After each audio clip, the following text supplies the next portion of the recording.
Kecewa kalah nyalek padahal sudah 4 tahun beri bantuan, caleg PKS ini putuskan bantuan air. Ngaku setahun rugi 24 juta.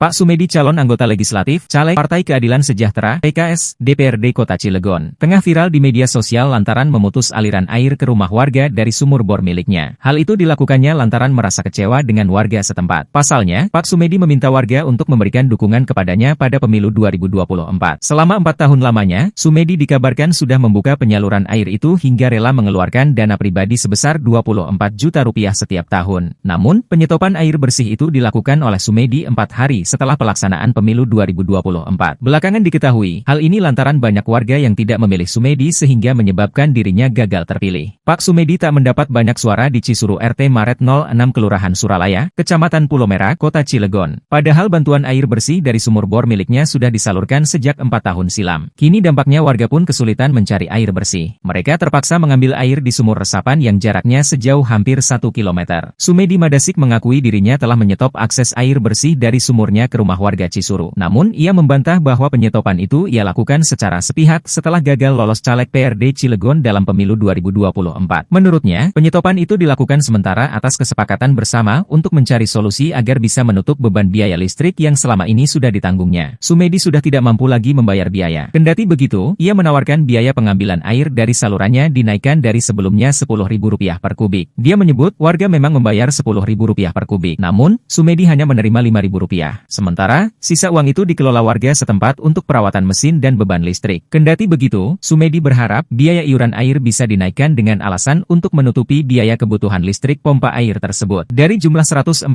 warga yang masuk DPT, ia mengaku hanya meminta 100 suara untuk dirinya terpilih sebagai caleg PKS untuk DPRD Cilegon. Saya cuma berharap itu cuma 100 suara. Wajarlah kurang lebih sekitar 70%, tapi yang saya dapat cuma 45%, ucapnya. Ia menyebut, warga setempat telah bersepakat untuk memberikan hak pilih mereka kepada dirinya saat pemilu 2024. Namun pada pelaksanaannya, sejumlah warga diduga menerima uang untuk memilih caleg lainnya. Itu akibat serangan fajar, pungkasnya.